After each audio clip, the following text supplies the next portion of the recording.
Salve, salve torcida do Vascão, tudo bem com vocês? Sejam todos muito bem-vindos e vamos aqui reagir a mais um conteúdo, mais um videozinho que eu separei para vocês do canal SBT Rio, que a gente sempre vai buscar as melhores notícias e informações do Vascão, créditos totais ao canal SBT Rio Esportes, que a gente sempre vai trazer para vocês os melhores cortes do futebol para você, torcedor cruzmaltino.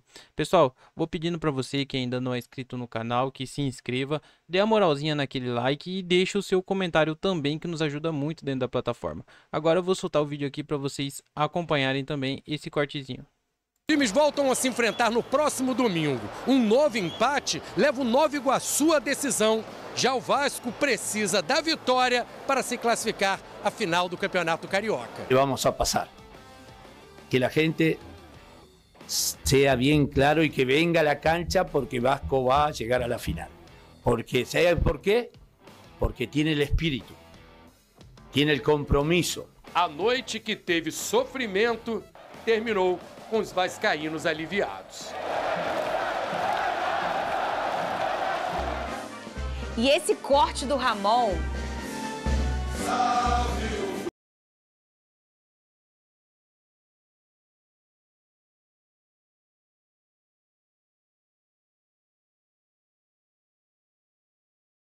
Conhecido como laranja mecânica, e ele tá tomando um suquinho de laranja. Pra mim, você só foi carinhoso, soube que eu cheguei de viagem hoje, entendeu? Trouxe suquinho de laranja pra mim. Obrigado. Veio lá de Nova Iguaçu. Como diz o Ramon, que vão ao estádio, porque o Vasco vai pra final. E ele falou o quê? Que o Vasco não ia cair. E não caiu. Ah, mas é mais fácil ele cravar que o Vasco vai pra essa final do que ano passado. É ano claro, passado, ele... achei absurdo o que ele falou, responsável absurdo. Agora, se o Vasco não for pra final, é uma vergonha, né? Eu quero saber do Pedrosa o que aconteceu ontem, mas daqui a pouquinho, depois que o Pedrosa e o Vene falarem um pouquinho desse jogo, a gente vai com o Nadine ao vivo, para Nadine explicar essa linha traçada, que ninguém tá entendendo nada dessa linha, Pedrosa. Eu acho que foi minha filha que ela tá aprendendo a arriscar, ela que traçou. Ô, Pedrosa! O que aconteceu com o Vasco da Gama? Eu não entendi que foi nada. Bem, vamos lá. Eu acho que tem muito do desgaste que aconteceu na quinta-feira do jogo contra o Água Santa. Não só o desgaste mental, mas principalmente o físico. Isso aí eu tô falando com informação, tá, gente? O Vasco não treinou desde sexta-feira, o Vasco só fez realmente o regenerativo e depois alguns acertos no vídeo. O Adson, por exemplo, não começou a partida como titular, porque o Adson, no grau, que a gente sempre fala aqui, das lesões, ele já tinha sido indicado que se ele começasse jogando e jogasse por mais de 30, 20 minutos, ele ia ser lesionado. Então o time do Vasco estava muito desgastado.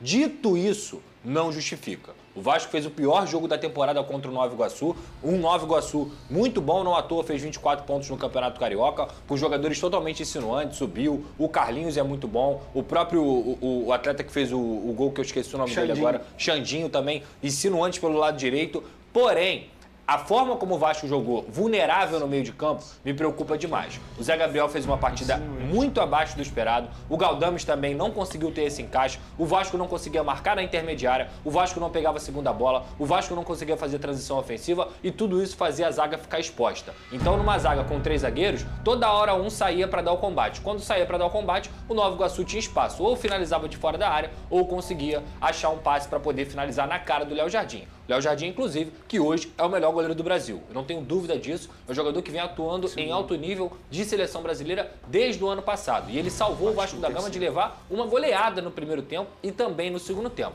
Mas no segundo tempo o Vasco deu uma melhorada, principalmente com a entrada do Cocão, do próprio Sforza e depois do Adson, que entrou pelo lado direito. O Vasco foi mais criativo. Paê colocou bola na trave 2 vezes e conseguiu empatar o jogo, inclusive, novamente com o Lucas Piton, que para mim também é o melhor lateral esquerdo do Brasil. Mas de forma geral, foi um jogo coletivo muito fraco do Vasco da Gama. Há um grave problema nesse meio campo, principalmente com o Zé Gabriel e com o Galdames. O Vasco não consegue marcar. O Nova Iguaçu fez o que quis naquela intermediária. Então, essa mudança de postura e também de intensidade no meio campo tem que acontecer. E o último ponto para finalizar, não tem como a gente não deixar de falar aqui que o Vasco da Gama está caindo na pilha em todos os jogos contra equipes menores.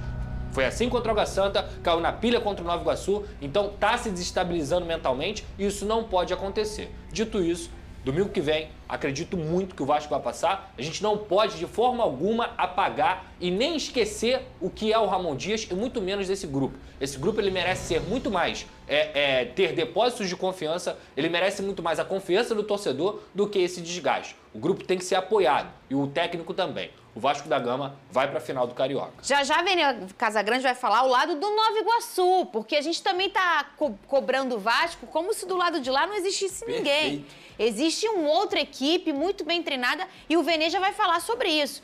Mas antes, por que eu vou chamar para a gente conversar com a nossa princesa da arbitragem, maravilhosa, tirar todas as nossas dúvidas aqui em relação à arbitragem, e ela tem muito trabalho, porque esses árbitros dão muito trabalho para Nadine. Nadine, seja bem-vinda como sempre aqui nesse programa. O que aconteceu com essa linha, Nadine? Boa tarde. Boa tarde, Fernanda, Pedrosa, Vene, boa tarde a todos.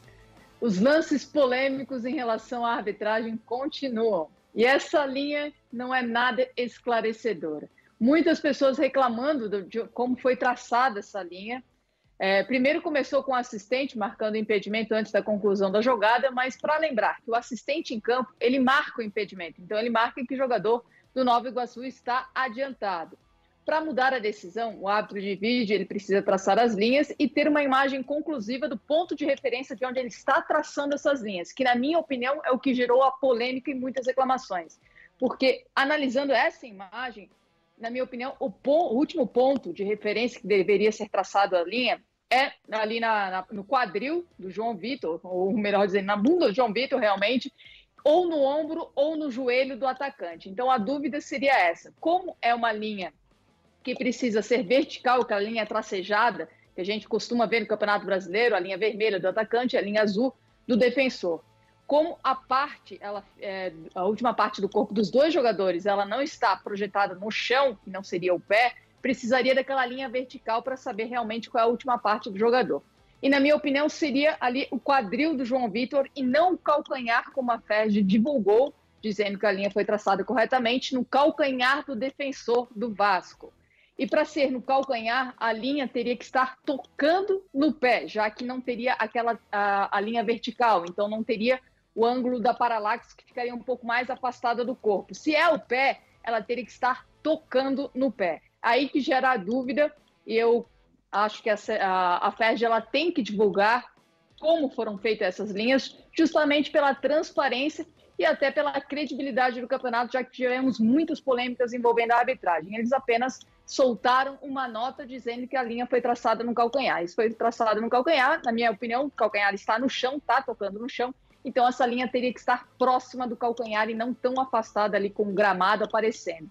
Eu quero saber a opinião de vocês também em relação a essa linha, Fernanda. Ô, Nadine, até se a gente olhar a biomecânica do jogador do Vasco, não tem como ele tá com o calcanhar passando o bumbum dele. Nem se ele não tivesse bumbum, né? Porque tem gente que não é igual o Hulk, né? Que já não tem muito bumbum. Mas mesmo assim, porque a gente imagina que ele tá nessa posição. Sim.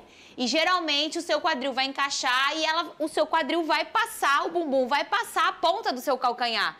O calcanhar dele tá aqui, não tem como essa linha ter sido traçada no calcanhar. Essa linha foi traçada mesmo, Pedrosa, na mãozinha do jogador do Nova Iguaçu. Mais um show Só da que FERJ, braço né? não é pênalti, né? Não é impedimento, né? Obviamente não é mais um show da FERJ, um show de horrores, de coisas terríveis que vem acontecendo nesse campeonato carioca e, inclusive, o Vasco vem sendo envolvido muitas vezes nessas coisas horríveis, né? Então a gente só tem que rir disso aí. Acho que a Nadine foi muito bem. Era pra linha ser traçada na bunda do João Vitor e, se você for olhar nessa visão aí, o joelho do Carlinhos, se você fosse traçar a linha na bunda, parece estar um pouco à frente. Parece estar um pouco à frente. Eu não posso cravar porque tem paralaxe, porque essa imagem não é tão conclusiva, mas parece estar um pouco à frente.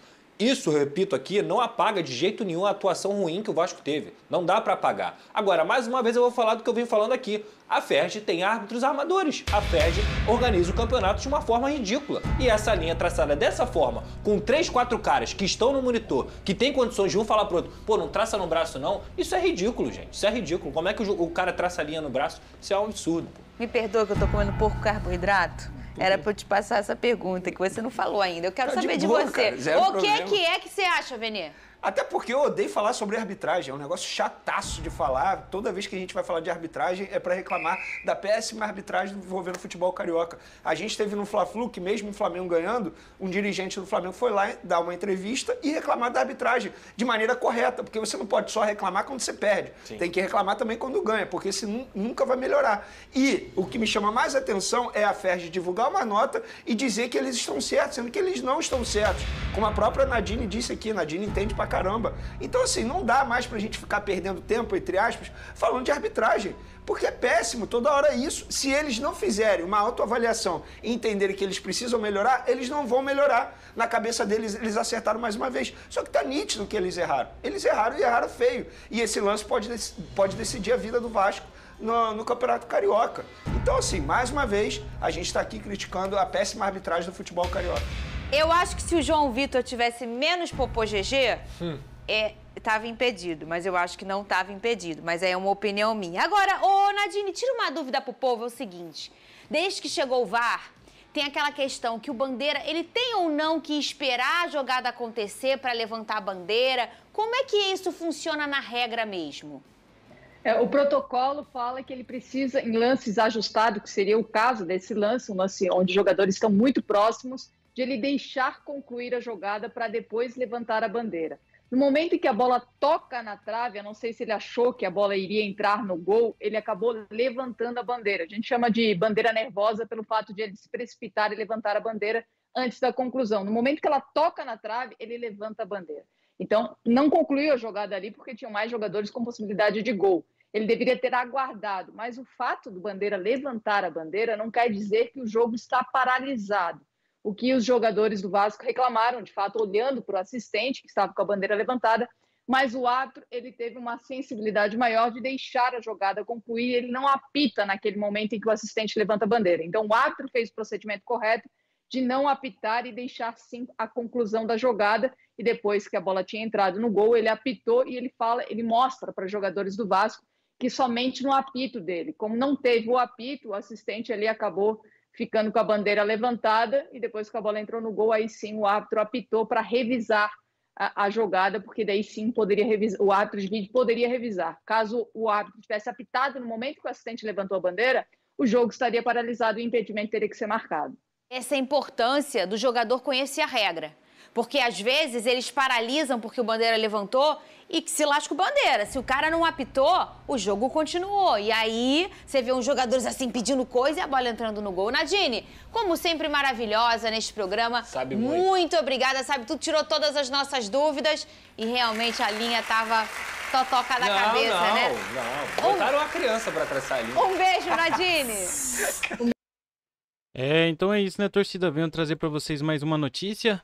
Alerta vermelho. Edmundo se preocupa com o desempenho do Vasco. Pessoal, o Vasco da Gama aí mais uma vez esteve muito abaixo na última partida. No jogo de ida da semifinal do Carioca, o Nova Iguaçu criou chances para vencer o jogo e poderia facilmente ter conquistado a vitória, mas parou nas mãos de Léo Jardim, que segurou o empate de 1-1.